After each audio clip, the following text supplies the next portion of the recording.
7월 12일 화요일입니다. 오늘은 요엘 2장 1절부터 마지막 32절까지 말씀. 요동치는 세상을 살아가는 힘이라는 제목입니다. 요동치는 세상을 살아가는 힘. 요엘서는 언제 쓰여졌는지 잘 모른다고 그랬죠. 요엘이라는 사람이 썼는데 그 요엘이 누군지도 잘 모릅니다. 그리고 3장밖에 안 되는 아주 짧은 성경이에요. 그런데 이 요엘서는 오늘을 사는 우리 그리스도인들에게 아주 중요한, 정말로 중요한 그런 성경이에요. 그래서 이 구약 성경과 신약 성경을 연결하는 아주 중요한 연결고리 같은 그런 역할을 합니다. 그래서 이 요엘서가 쏙 빠지면은 신약과 구약이 사실 연결되는 것이 좀 매끄럽지 않아요. 그런데 이 요엘서가 딱 그 중간에 끼어 있어서 얼마나 구약과 신약이 아주 너무 정확하게 연결이 되는지 알 수가 없습니다. 이 요엘서는 우리에게 아주 중요한 진리를 몇 가지 가르쳐 줍니다. 첫째로는 세상에서 벌어지는 그 모든 일들, 세상에서 일어나는 그 모든 일들이 이게 어쩌다 일어나는 일이 없고 우연히 벌어지는 일이 없다는 거예요. 그 모든 일의 배후에는 누가 있다? 하나님이 있다. 그 하나님이 세상에 모든 일들이 다 일어나게 하시는 그 원인자라는 거예요. 그래서 어떤 목적과 하나님이 그 작정하신 뜻, 그 뜻을 이루시려고 세상의 모든 일들을 일어나게 하시는 거예요. 그러니까 우리 인생이 이 땅에 육신을 입고 태어나는 것도 하나님의 어떤 목적을 이루게 하시려고 우리를 보내신 것이고, 살면서 우리가 겪는 많은 일들, 뭐 전쟁을 겪든지 전염병을 겪든지 기근을 겪든지 재난을 겪든지 이런 모든 일들이 다 하나님이 하시는 일이라는 거예요. 그러니까 이 세상의 모든 일들이 어쩌다 일어나는 일이었고 우연히 벌어지는 일이 없다. 하나님이 하시는 일이다. 그렇다고 해서 세상에서 모든 어떤 일들, 죄악된 일들이 그 죄악의 원인자가 하나님이다. 이거를 말하는 것은 아니에요. 죄도, 세상에 이런 관영한 죄도 하나님이 죄를 관영하게 하셨다.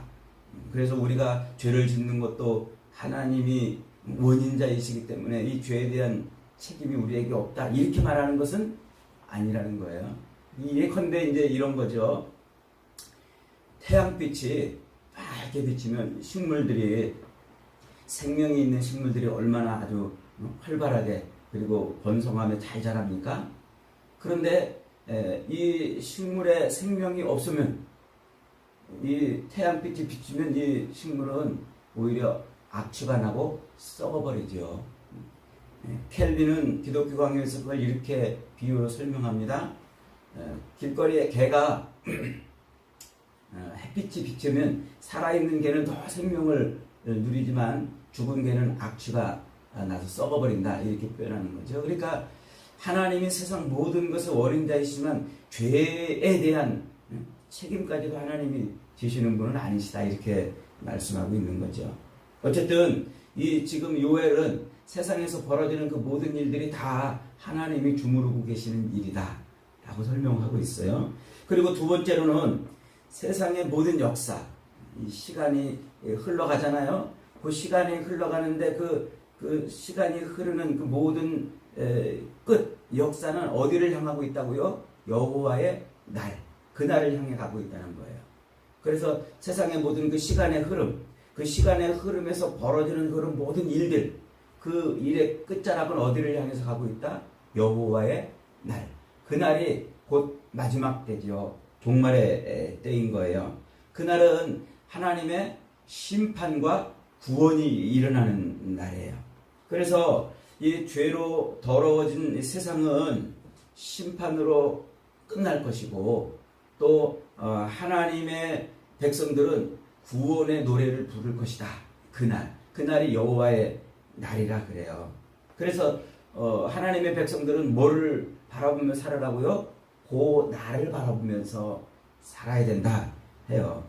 그래서 이 요엘서는 마치 이 구약의 어느 시대에 주신 말씀인데 아주 꼭 닮았어요. 요한계시록하고 꼭 닮았어요. 그래서 이 요한계시록의 이 말씀을 보는 것처럼 요엘서도 우리에게 그런 말씀을 줘요. 이 요한계시록에 보면은 예수님이 이 땅에 육신을 입고 오신 그날, 그때로부터 다시 재림하시는 날까지를 말세, 이렇게 설명해요. 마지막 때라는 거죠. 요 말세. 그리고 예수님이 재림하시는 날을 종말, 이렇게 표현을 합니다. 그런데 하나님은 그 종말에 하나님의 백성을 쏙 구원하시려고, 그리고 하나님의 백성이 아닌 세상을 불로 심판하시려고 요 말세, 요 기간 동안에 하나님의 백성들을 골라내는 작업을 해요. 그리고 하나님의 백성이 아닌 자들을 또 이렇게 골라내는 작업. 그래서 이 말세 기간 동안에 하나님이 하나님의 백성들을 골라내시는데, 그 골라내실 때 어떻게 골라내시냐면 네 가지 방법을 쓰세요. 하나는 전쟁, 재난, 전염병, 기근, 먹고 사는 문제죠. 이 네 가지가 하나님이 이 말세 기간 동안에 자기 백성을 골라내는 그런 일을 하시는 도구가 돼요. 그래서 세상에 전쟁도 일어나고 세상에 전염병도 일어나고 또 기근, 먹고 사는 문제로 세상이 요동치고 또 재난이, 각종 재난이 막 벌어지는 거예요. 그렇게 전쟁과 재난과 기근과 전염병이 세상에 막 뒤섞여 가지고 세상을 요동치게 하면은 그 요동치게 하는 그 일을 뭐 한다고요? 키질. 마지막 추수를 위해서, 알곡을 거둬들이기 위해서 키질을 하는 거예요.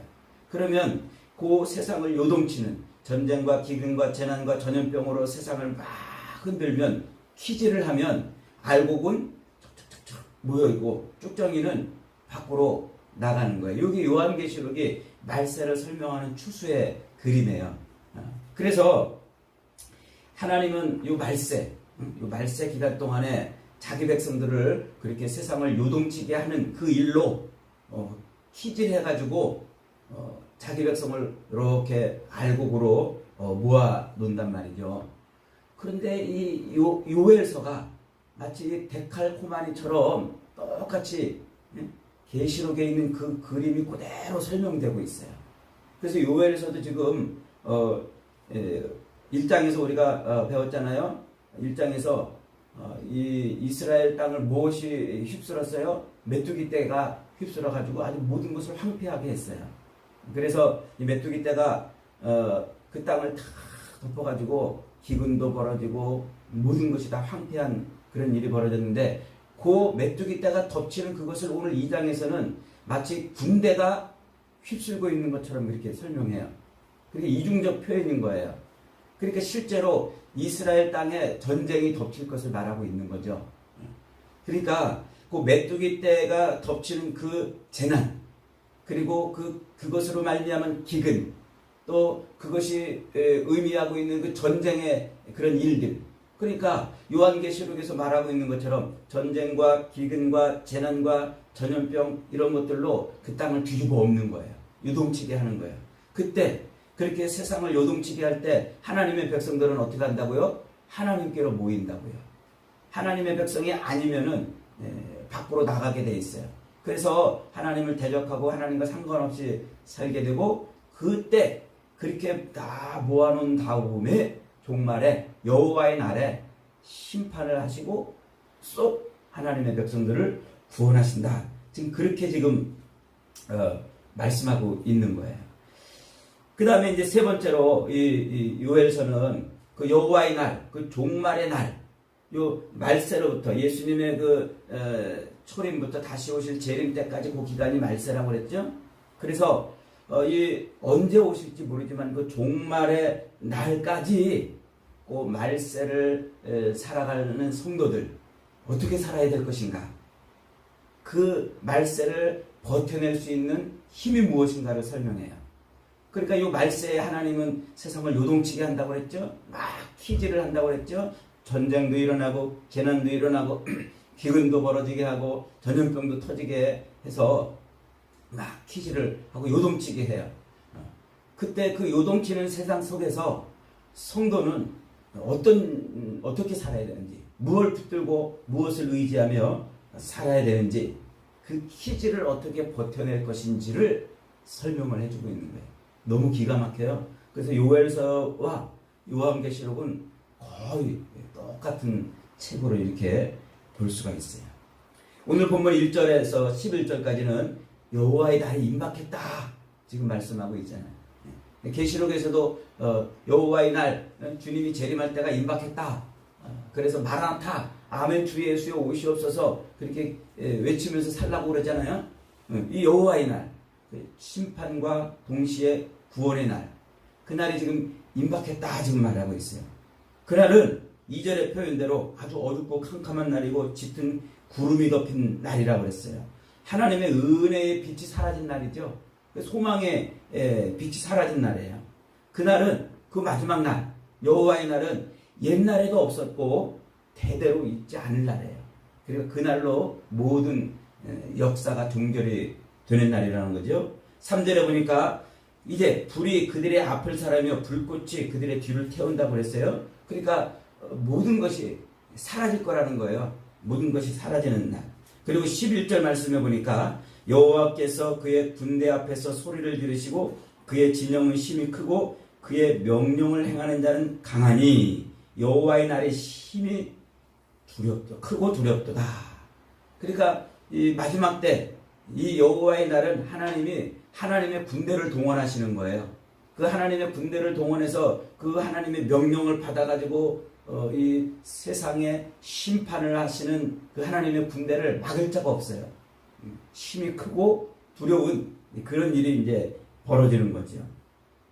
그래서 이 12절부터 17절까지 요엘은 그 마지막 때가 임박했으니까 뭐하라?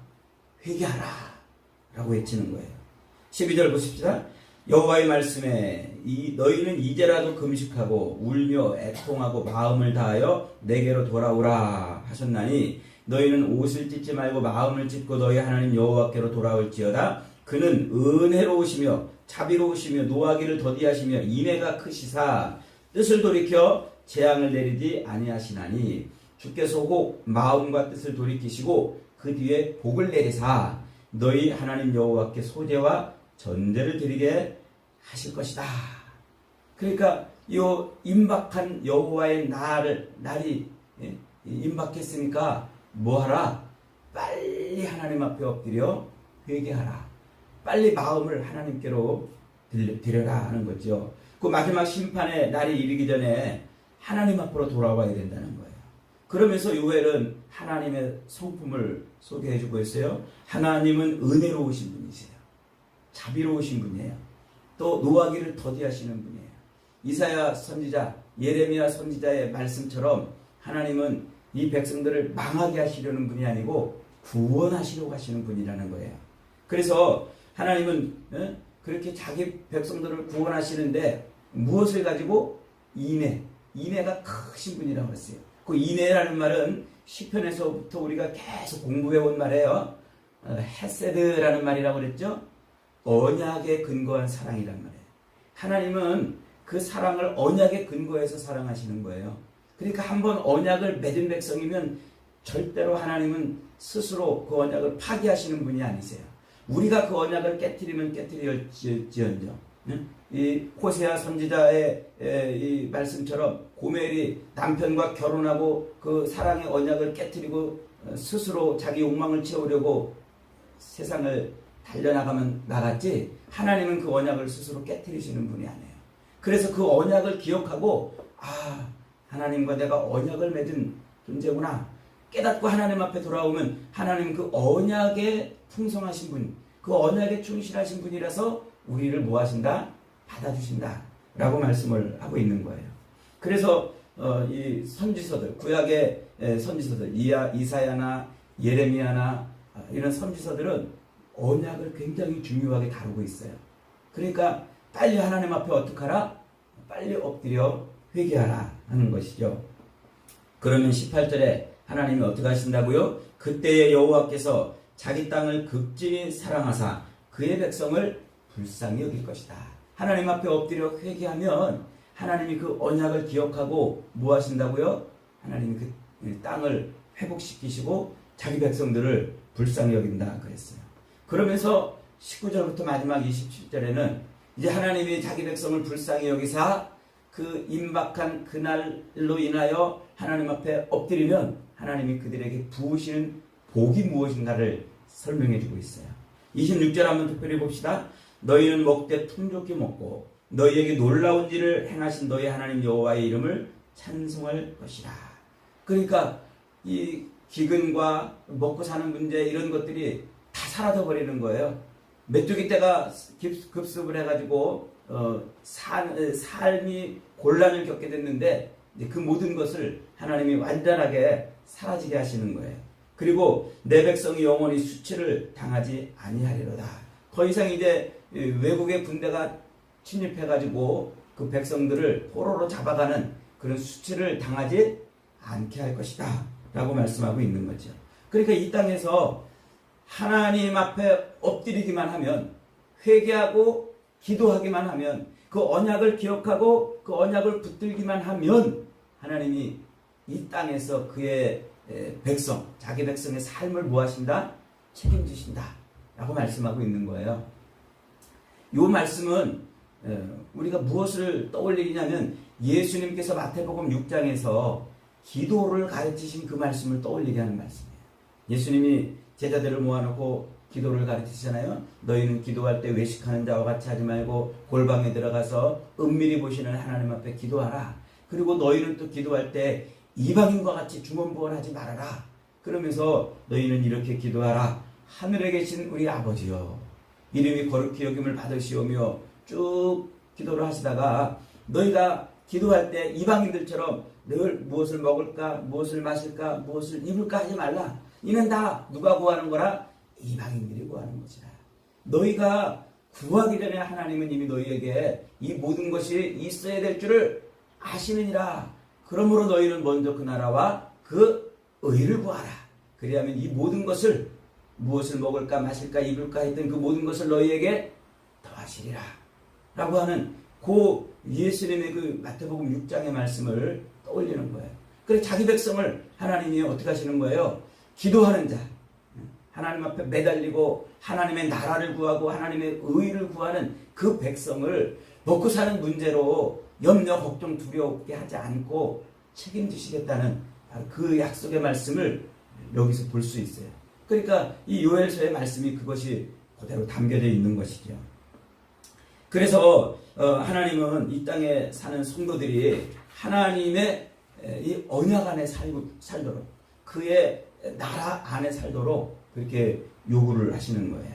그런데 재미있는 것은요, 28절부터 31절까지 있는 것입니다. 28절부터 30절까지만 한번 읽어볼까요? 시작. 그 후에 내가 내 영을 만민에게 부어주리니 너희 자녀들이 장래일을 말할 것이며 너희 늙은이는 꿈을 꾸시며 너희 젊은이는 이상을 볼 것이며 그때에 내가 또 내 영을 남종과 여종에게 부어줄 것이며 내가 이적을 하늘과 땅에 베풀리니 곧 피와 불과 연기 기둥이라.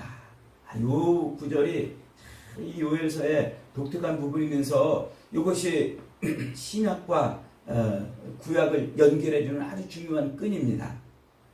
그러니까 하나님의 백성들이 이 땅을 살아갈 때에 먹을 것, 마실 것, 입을 것, 즉 육체적으로만 살아가는 것이 아니라 영적인 삶을 살아가야 되는 존재인 것을 선포하고 있는 거예요.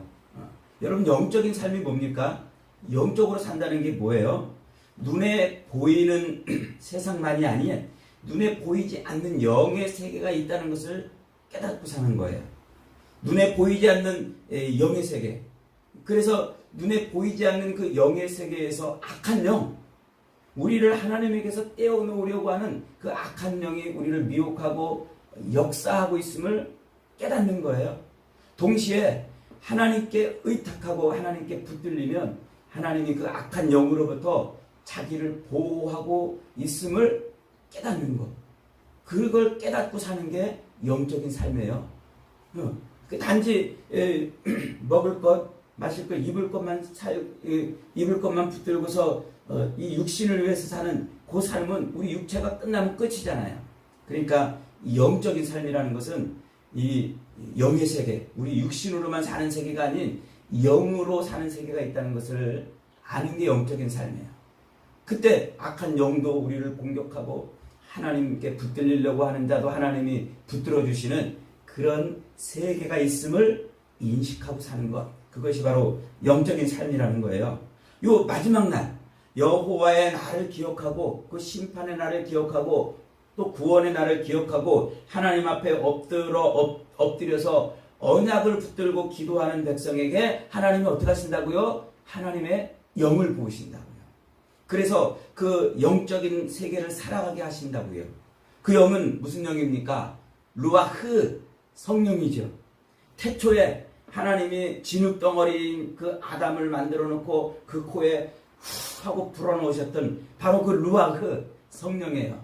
그래서 흙덩어리 아담이 영으로 살게 된 겁니다. 그런데 죄를 지어가지고 하나님이 그 아담에게서 떠나버리잖아요. 다시 그 하나님이 떠나버린 그 흙덩어리인 육체만 남은 그 인간을 구원하기 위해서 이 땅에 누가 오셔요? 예수님이 오셔요. 그래서 십자가에 못 박혀 죽으셨다 부활하세요. 그분이 우리를 살리시는 분, 그분이 우리를 구원하시는 분이심을 믿고 아멘, 아멘, 그분이 나의 구주십니다 라고 고백하는 그 사람에게 하나님이 어떻게 하세요? 그 사람에게 성령을 부으셔요. 그래서 예수님이 요한복음 20장에서 부활하신 다음에 첫 번째로 하신 일이 뭐냐면 제자들을 모아놓고 믿지 않는 제자들에게 가가지고 손가락을 넣어봐라, 옆구리를 만져봐라, 내가 바로 엊그저께 십자가에 달려 죽었던 내가 바로 그 예수다 설명하잖아요. 그래 제자들이 그걸 보고 넣어보고 만져보고 믿어요. 믿으니까 예수님이 어떻게 하세요? 숨을 내쉬며 가라사대 성령을 받아라 그래요. 그때 비로소 성령이 들어오는 거예요. 예수를 믿는 순간 우리 안에 하나님의 영이 들어오는 거예요. 하나님의 숨결이 들어오는 거예요. 그래서 제자들이 예수님을 믿음으로 말미암아 이제 사도행전 2장에서 오순절 날 기도할 때 성령이 부어지잖아요. 그래서 불같이 하늘에 혀같이 불같이 하늘에서 성령이 임하는 거예요. 바로 그 성령이 이 요엘서의 그 성령이에요. 그러니까 이 마지막 때 주님의 재림으로 예수님의 재림으로 이루어질 그 여호와의 날, 그 날을 바라보면서 하나님 앞에 엎드려 기도하면 그 요동치는 그 세상에서 기도하는 그 사람에게 하나님이 뭘 부으신다고요? 성령을 부으신다고요. 그래서 그 성령으로 살아가게 하시는 거예요. 하나님은 이 키질로 요동치는 세상, 요 말세를 살아가는 자기 백성들을 그냥 내버려 두지 않고 하나님의 영을 부으세요. 영을 부어서 이 말세, 이 키질하고 또 악한 영이 미혹하고 유혹하고 공격하는 이 요동치는 세상을 버티게 해주세요. 그리고 그것을 이기게 해주시는 거예요. 그래서 예수님의 말씀처럼 시험에 들지 않게 깨어 기도하라 라고 하신 그 예수님의 말씀처럼 우리는 늘 기도해야 돼요. 기도할 때 성령이 임하는 거예요. 기도할 때 하나님의 영이 우리와 함께하는 거예요. 요 말세에 악한 영은 우리를 끊임없이 하나님에게서 떼어놓으려고 우리를 미혹합니다. 혹은 유혹합니다. 때로 우리를 강하게 공격합니다. 그때 30절 말씀처럼 피와 불과 연기가 이 가득한 세상에서, 즉 두렵고 무섭고 깜깜한 세상에서 하나님은 영을 부어가지고 우리로 이 모든 요동치는 세상을 버티게 하시는 거예요. 그래서 환상을 보고 그 나라를 보고 꿈꾸게 하시고 그 나라를 바라보며 살게 만들어 주시는 거죠. 여러분, 지금은 말세입니다. 여호와의 날이 임박한 때예요. 요 말세, 하나님은 자기 백성을 따로 모으시려고 세상을 요동치게 하십니다. 그래서 이 악한 영이 이 요동치는 세상에 하나님의 사람을 한 사람이라도 더 뺏어가려고 미혹하고 유혹하고 핍박을 합니다. 이때 하나님은 자기 백성들을 어떻게 붙드시고 책임지세요? 하나님의 영을 부어 책임지십니다. 예수님께서 누가복음 11장 13절에서 이렇게 말씀하셨어요. 너희가 악할지라도 좋은 것을 자식에게 줄 줄 알거든. 하물며 하늘에 계신 너희 아버지께서 구하는 자에게 성령을 주시지 않겠느냐. 여러분, 우리가 기도하면 성령을 주십니다. 기도하면 이 요동치는 세상을 이길 힘을 주십니다. 우리가 하나님 앞에 언약을 붙들고 엎드리면 하나님은 이 말세를 살아갈 수 있는 힘을 주십니다.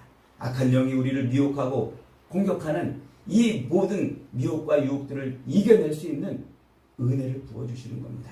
여러분, 이 세상, 이 요동치고 흔들리는 세상, 전쟁과 기근과 재난과 전염병이 휩쓸어서 두렵고 불안한 이 세상을 무엇으로 살아가시렵니까? 성령으로 살아가시기를 바랍니다. 하나님의 영으로 살아가시기를 바랍니다. 하나님의 영은 기도할 때 부어주십니다. 저와 여러분이 기도함으로 하나님이 부으시는 그 영에 사로잡혀 요동치는 세상을 거뜬히 이겨내며 사는 은혜와 복이 있기를 주님의 이름으로 축복합니다. 아멘.